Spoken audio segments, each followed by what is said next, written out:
Go inside the studio with the Ricky Harris Media Podcast. Here's your host, Ricky Harris.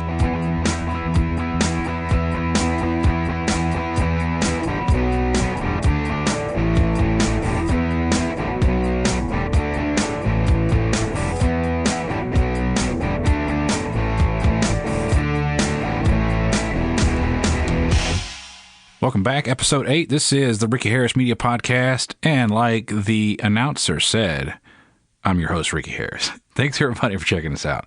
Greatly appreciate it. As promised a long time ago. I think it's been, almost 2.5 years now? This show is that old? Wow. Yeah, it is. I want to talk a little bit about cars, but nothing boring, as in nothing super technical. Anyone that has any kind of car that sits up. A good example would be a really massive pickup truck, right? Especially if it has some age on it. The old dump truck, right? Not necessarily a truck with a dumping bed on it, but a truck that you take to the dump and dump your trash, whatever. Your workhorse dump truck. It doesn't get a lot of miles on it, right? It's very utilitarian. It has its purpose. But it's very, very critical if it sits up a long time to go out there and start the engine, run it a little bit. And it's very good to drive it. Anything mechanical, really even anything electronic too. It's good to work it. It's good to use it. Batteries are like that. It's good to use them. Put them through a couple of cycles if you haven't used them in a while. Lithium-ion batteries, storage tip, drain them to about 50% and then let it sit there. That's really a lot of things now. Your battery for your drill, battery for your flashlight, battery for a portable electronic device like a tablet, laptop that you don't use for a long time. Pull it down, use it however you normally would. Pull it down to about 50%. And that is really good, a really good level for storage. But anyway, back to cars. I get on these tangents. I love talking about all this stuff. So I was running my Camaro and I was revving the Camaro, it's just for fun, but hey, it was a little productive, right? It blew some carbon out of the muffler, out of the driver's side muffler. So that's good. It's good to blow out the exhaust. That gave me about 0.2% more power. Yeah, right. A little bit less restriction. But anyway, seriously, revving the engine, it made me think about this commercial. Oh, I want to say this was like maybe the early 90s. Hilarious commercial. And it was one of those commercials that I don't know how effective the marketing campaign was, but I can't remember what it was for. It was probably some auto parts commercial, but it shows this guy. He's all proud of his, he's got his supercar and he's pulling up to the gas station and he's revving the engine. Whoa. He just filled it up, right? Wow.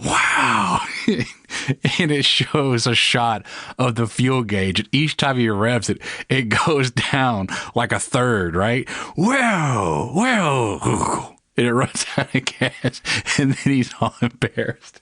I had to throw that out there at the beginning of the show. It made me think about that when I was out there revving the Camaro. And having a 6.5 liter engine, 396 cubic inches, it is pretty much like that. You can see the gas gauge move each time you rev it.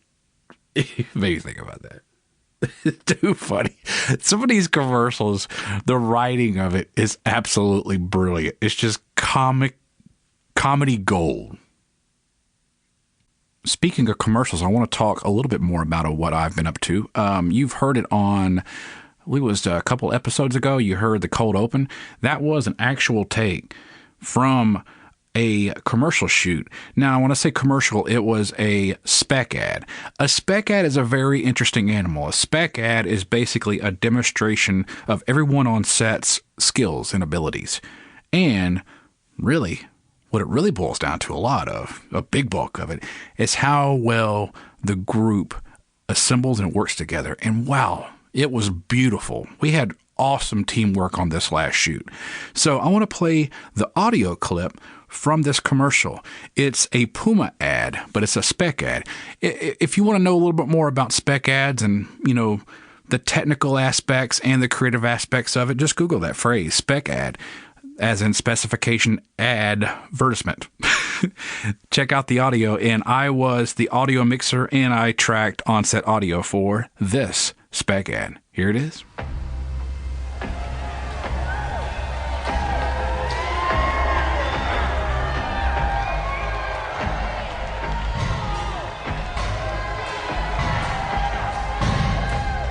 One more, Aspen. That's all you need.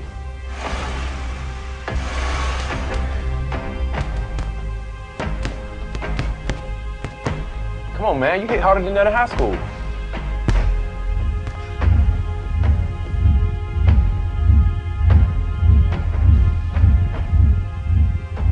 This isn't the first time you've been knocked down.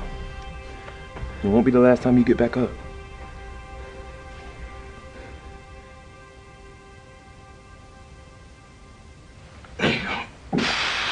Brother.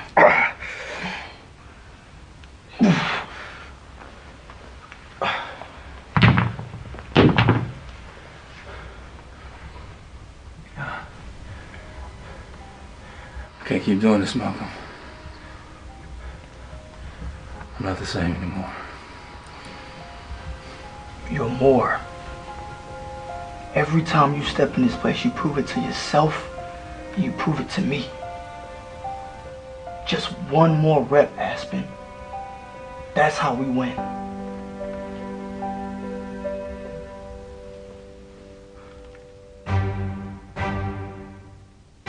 This for you.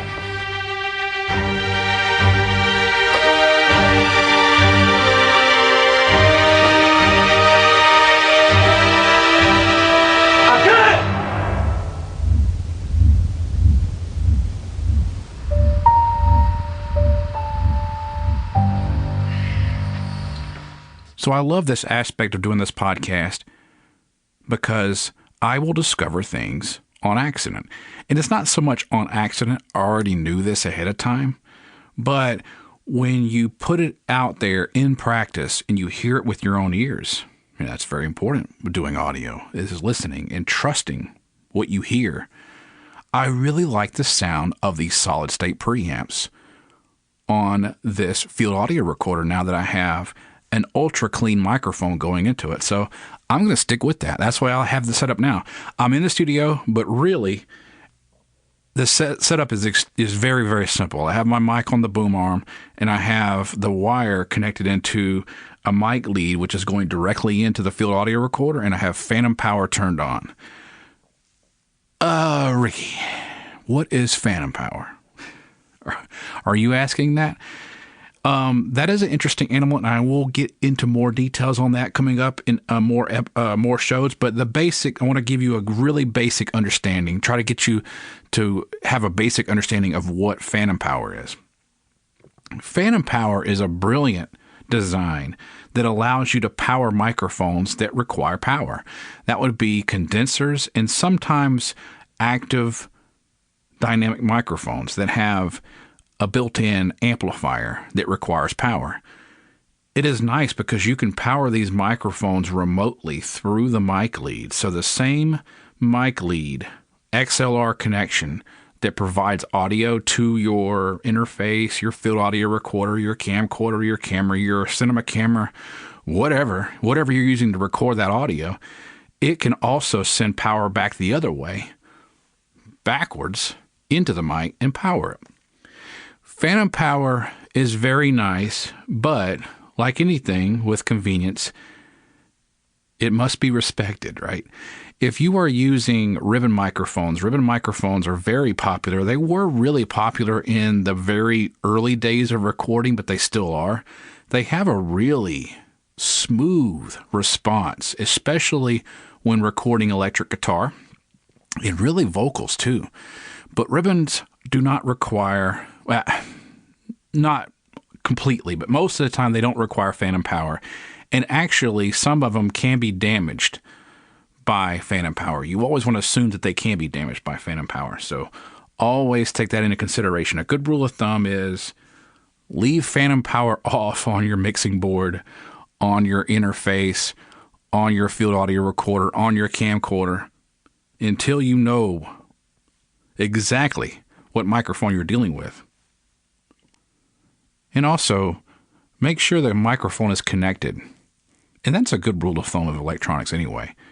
Have everything connected with no power on, and then power everything up. And then kind of backwards from that when you power everything off. Power everything off. And give it about 20, 30 seconds for the capacitors to discharge, and then disconnect your mic lead. Your microphones will last an extremely long time if you take care of them. Just that one thing. That is a bulk of it right there. It's just being careful with phantom power, engaging it, and making sure you're only powering microphones that require it. Most of the time, what you'll deal with, especially when it comes to spoken word, music, especially on set. On set, use microphone.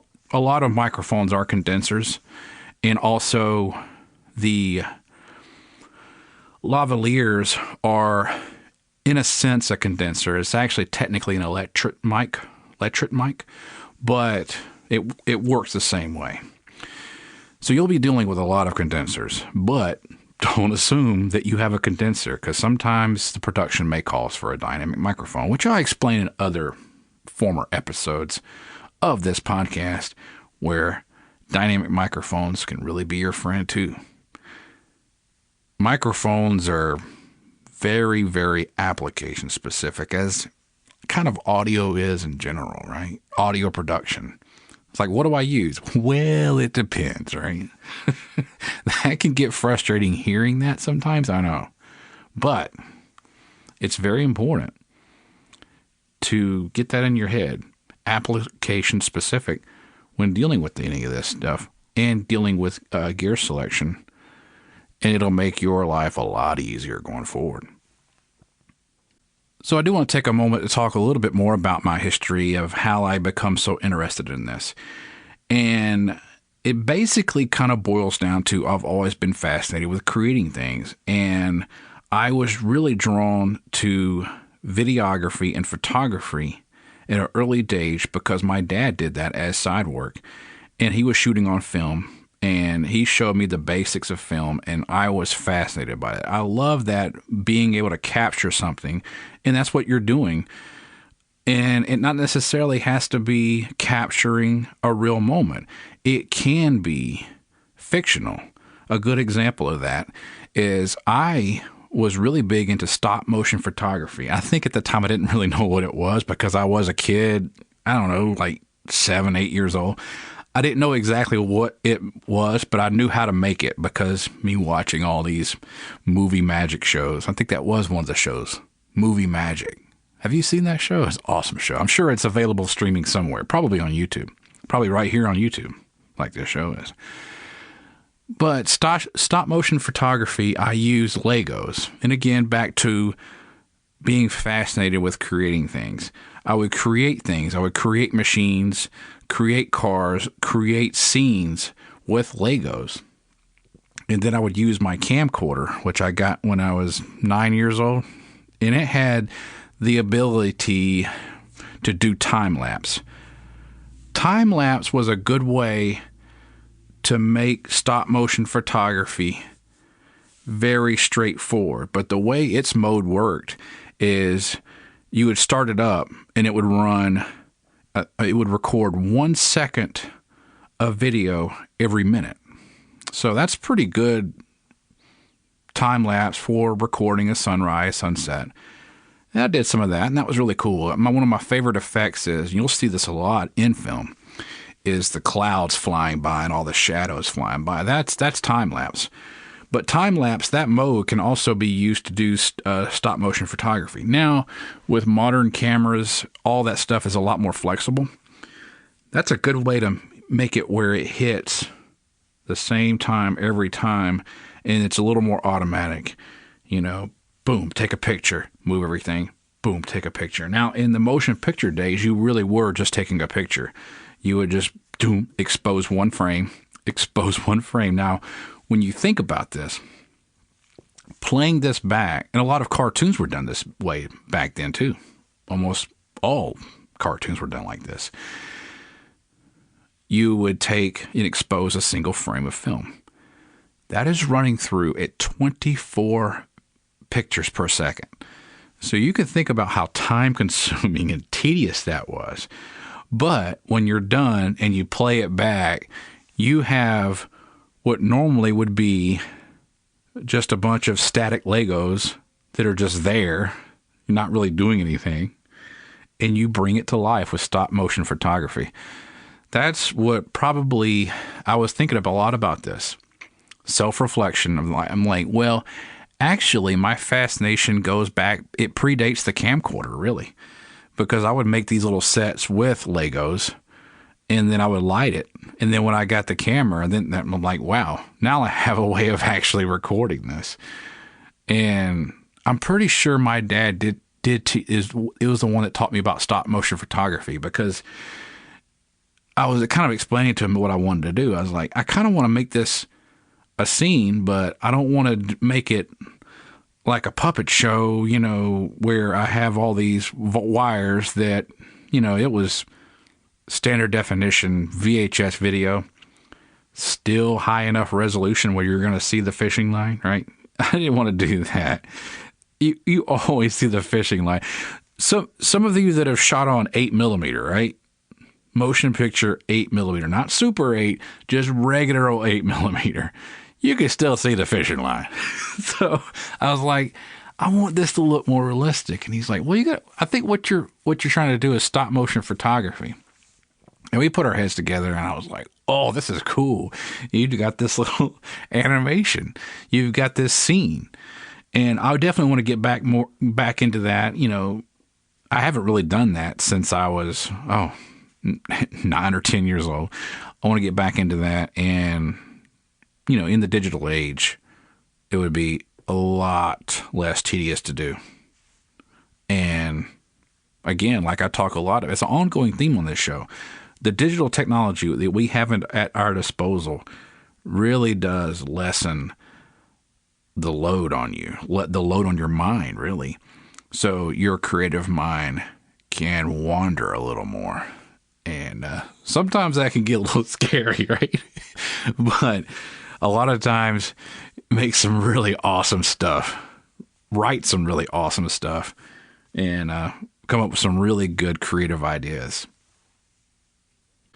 So another little story, I kind of bookend this show with some silliness, but like I explained on the show before, the inside joke with and Body Shop, the little tagline to the slogan for my studio is and Body Shop, you know, of course, because we're going to put some signs on your car and it's going to scratch your paint, right?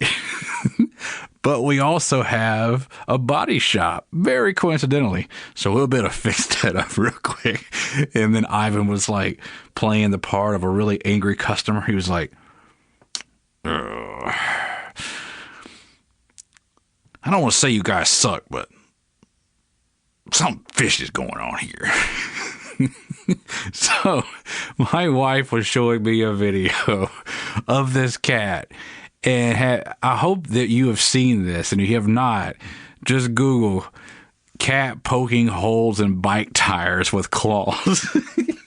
And she says, this is your employee for Ricky Harris Media and Body Shop.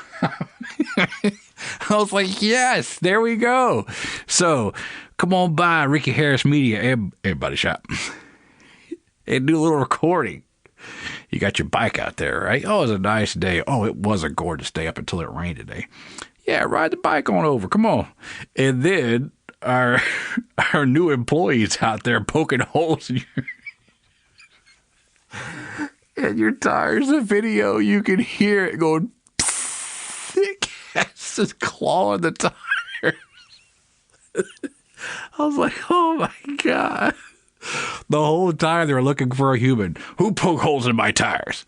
Who put those holes in the tires? They see a cat walk by. Never suspected it was the cat. Wait a minute. Are you telling me that you have a cat on the payroll? And this cat poked holes in my tires?